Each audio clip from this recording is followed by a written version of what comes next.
Shalom jemaat Tuhan, saya Pendeta Yusuf Tarigan dari Gereja Jemaat Allah World Light Cimahi. Hari ini saya akan menyampaikan firman Tuhan dengan judul Yesus yang tersalib, kebutuhan kita.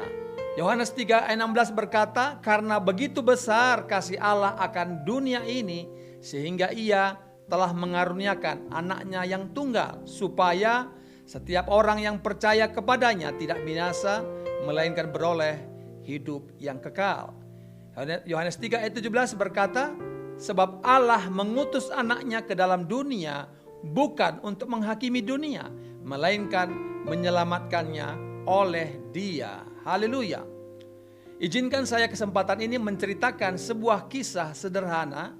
Ada seorang pria yang tenggelam di laut. Ia berteriak minta tolong, tolong. Dan dia berusaha berenang dengan kekuatannya sendiri. Tetapi semakin dia berjuang, semakin dia tenggelam. Sampai akhirnya seorang penolong datang dengan perahu dan berkata, berhentilah mengandalkan dirimu. Pegang tanganku. Pada saat pria itu menyerahkan dirinya, ia diselamatkan.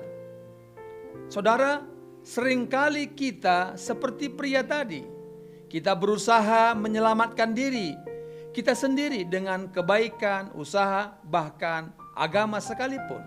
Tetapi hari ini Tuhan berkata, keselamatanmu bukan hasil usahamu, tetapi hasil dari salibku. Bapak Ibu Saudara, kita membutuhkan Yesus yang tersalib karena kita orang berdosa. Firman Tuhan berkata dalam Roma 3:23, semua manusia telah berbuat dosa. Tidak ada satupun yang luput. Dosa membawa maut. Roma 6 ayat 23. Bukan hanya kematian secara fisik, tetapi keterpisahan dengan Tuhan Allah. Namun dengar ini baik-baik. Hari ini Tuhan sedang memanggil saudara bukan untuk menghakimi, tetapi untuk menyelamatkan saudara. Yohanes 3:16-17 berkata bahwa Allah mengaruniakan anaknya yang tunggal supaya setiap orang yang percaya tidak binasa.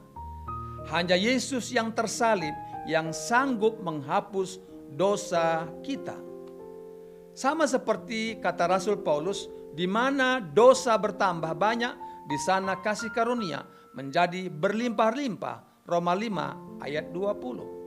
Yang kedua, kita membutuhkan Yesus yang tersalib karena cara manusia tidak dapat menyelamatkan.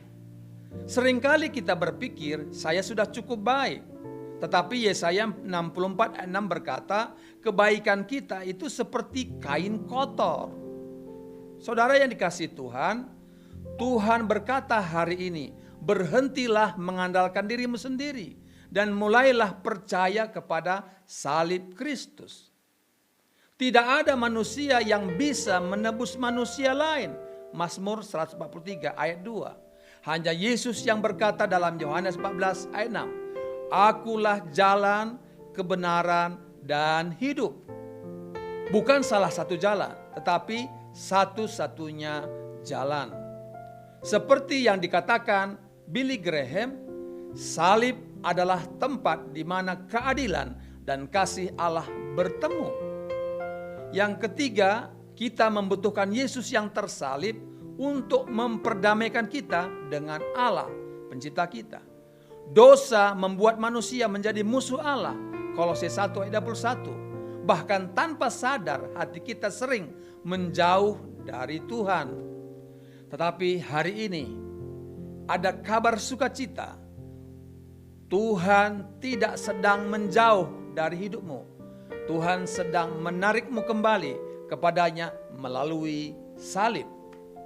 Roma 5 ayat 10 berkata kita diperdamaikan dengan Allah oleh kematian anaknya Yesus Kristus.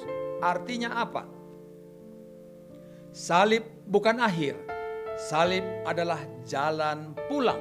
Saudara yang dikasihi oleh Tuhan, hari ini bukan tentang seberapa baik hidupmu, tetapi tentang apakah engkau sudah menerima Yesus yang tersalib itu.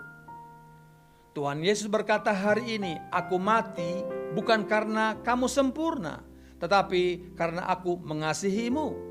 Jika hari ini hatimu terasa jauh, jika hidupmu terasa berat, datanglah kepada salib Kristus. Kenapa? Karena Yesus yang tersalib bukan sekedar cerita, Dia adalah kebutuhan terbesar kita hari ini. Tuhan Yesus memberkati. Shalom.